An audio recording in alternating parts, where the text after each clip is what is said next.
है बेटा हमारा इसके अंदर आज का जो टॉपिक रहने वाला है आपका रिवीजन के लिए, वो टॉपिक है हमारा बच्चे यहाँ पे इन्वेस्टमेंट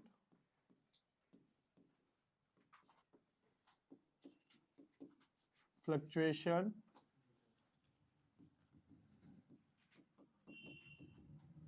रिजर्व,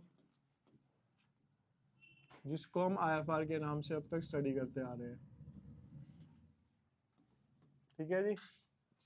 अब यहाँ पे चीज जो समझने वाली है, पहले तो इसके नाम में ही है कि ये बनता क्यों है, क्योंकि इन्वेस्टमेंट की वैल्यू अगर फ्लक्चुएट होती है यानी बढ़ती है या घटती है तो उसके लिए बनाते हैं। अब एक सिंपल सा क्वेश्चन हम यहाँ पे ले रहे हैं, रफली क्वेश्चन है बेटा मेरे सामने कि जो इन्वेस्टमेंट दी हुई है क्वेश्चन के अंदर असेट साइड के अंदर, वो है 20,000 रुपए की। आईएफआर क्वेश्चन में गिवन है बेटा हमारे पास 10,000 रुपए का। ए और बी दो पार्टनर्स हैं हमारे पास इक्वल रेशियो में। ठीक है, ये क्वेश्चन है, इसकी बेस पे अब केसेस करने स्टार्ट करते हैं हम। केस फर्स्ट है, पहले इसका नेचर, अगेन लायबिलिटी, और ये क्या है हमारा credit balance. Case first, no change in the value of investment, यानी इन्वेस्टमेंट पहले भी कितने की थी 20,000 की और अब भी कितनी है बेटा हमारी। तो एंट्री क्या करेंगे इसके अंदर ये देख लीजिए अब आप, क्योंकि इन्वेस्टमेंट में कोई चेंज नहीं आया तो आईएफआर हमारा यूज नहीं हुआ, तो डिस्ट्रीब्यूट हो जाएगा यानी राइट ऑफ हो जाएगा। तो IFR account debited to a, capital नहीं लगा रहा मैं, शॉर्ट में लिख रहा हूं, टू ए टू बी 10,000 रुपए है, रेशियो इक्वल है तो कितना हो गया बेटा यहाँ। ठीक है, सेकंड केस पे आते हैं बेटा। If the market value of investment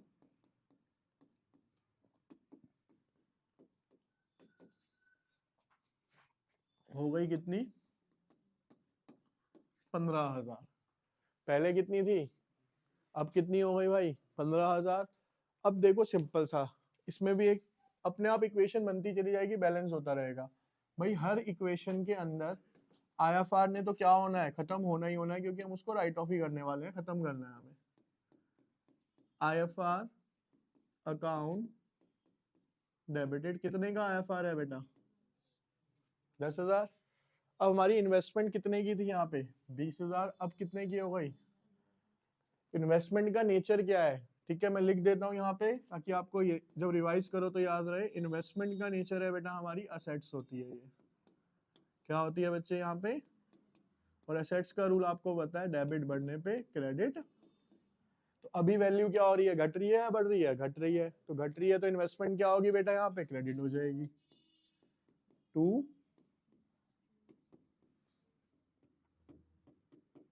तो इस 10,000 में से 5,000 कहाँ चले गए, अब हमारे इस इन्वेस्टमेंट में एडजस्ट हो गए, बाकी कितने बचे हैं, क्या करेंगे उसको डिस्ट्रीब्यूट किसके बीच में, पार्टनर्स के बीच में। तो 2A 5,000 का आधा 2,500, इजी है। ठीक है, सोच के लॉजिकली एडजस्टमेंट पास करते चले जाओ।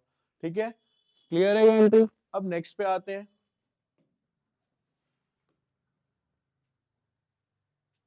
नेक्स्ट में क्या रखा है हमें यहाँ पे,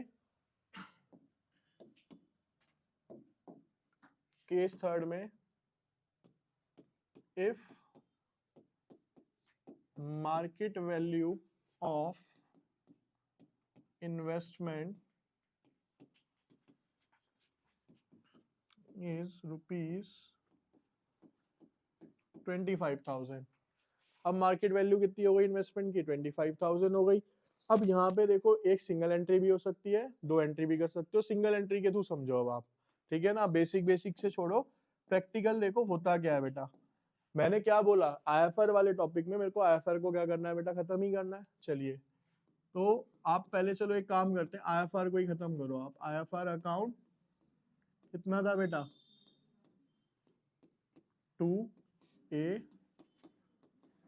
IFR तो खत्म, क्योंकि यूज तो कब होगा, जब मार्केट की वैल्यू पहले से कम हो जाए। कम तो हो ही नहीं। अब 5000 से बड़ी है, तो जब 5000 से बड़ी है तो इन्वेस्टमेंट यानी असेट्स बढ़ने पे क्या बताया मैंने आपको, क्या होगी, डेबिट होगी। तो अब इन्वेस्टमेंट अकाउंट क्या होगा यहाँ पे, डेबिट होगा बच्चे। 2 कहां पे जाएगा, रिवैल्यूएशन अकाउंट, कितने से, और ये रिवैल्यूएशन यहाँ क्या हो रहा है, यहाँ पे क्रेडिट। तो अब अगली एंट्री में क्या करना पड़ेगा इसे हमें,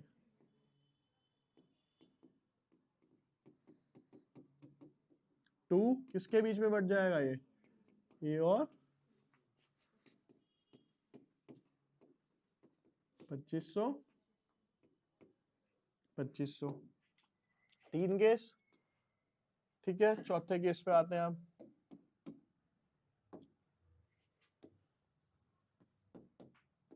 केस 4 देखिए, if the market value of investment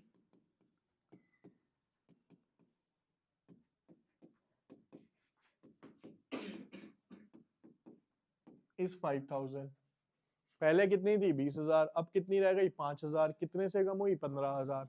लेकिन मेरे पास IFR कितने का है, सिर्फ 10000 का। समझ आ रहा है केस क्या बोल रहा हूँ, 20000 की थी, 5000 हो गई, कम कितने से हुई है, 15000 से। लेकिन IFR कितना है मेरे पास, सिर्फ। अब इसको कैसे प्रेजेंट करना है, ये देखो बेटा। सबसे पहले IFR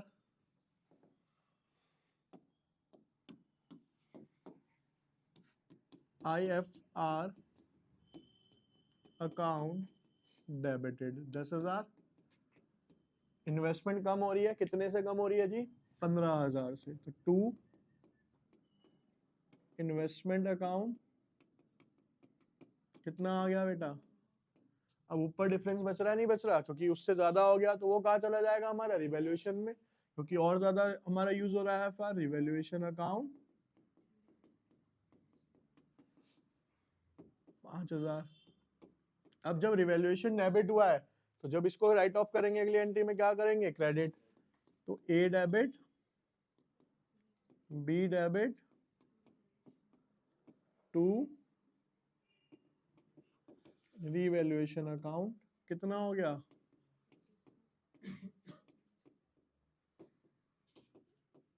5000। ठीक है, क्लियर। तो अभी देखो हमने केस क्या करा, पहला केस करा कोई भी चेंज नहीं आया इन्वेस्टमेंट में। फिर हमने करा कि इन्वेस्टमेंट क्या हो गई, कम हो गई, लेकिन उतनी लिमिट में कम हुई है जितने पास हमारे पास रिजर्व। एक केस क्या हो जाता है बेटा हमारा, कि इन्वेस्टमेंट बढ़ गई, और अगला केस क्या हो जाता है कि इन्वेस्टमेंट की वैल्यू इतनी कम हो गई कि हमारे IFR की वैल्यू को भी क्रॉस कर गई। अब एक केस क्या होता है ये समझिए यहाँ पे,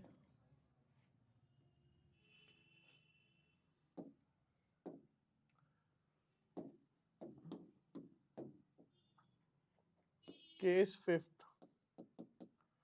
if the market value of investment is, कितनी हो जाती है यहाँ पे, 20000 थी ना, 10000 हो जाती है। तो अब 10000 हो गई, और रिजर्व भी कितने का था, 10000 का। तो यानी कुछ भी बैलेंस हमारे पास नहीं बचेगा। जब इसकी आप एंट्री पास आउट करोगे बच्चे, तो एंट्री हो जाएगी इसकी क्या, IFR डेबिट, इन्वेस्टमेंट कितने से कम हुई है, 10000 से।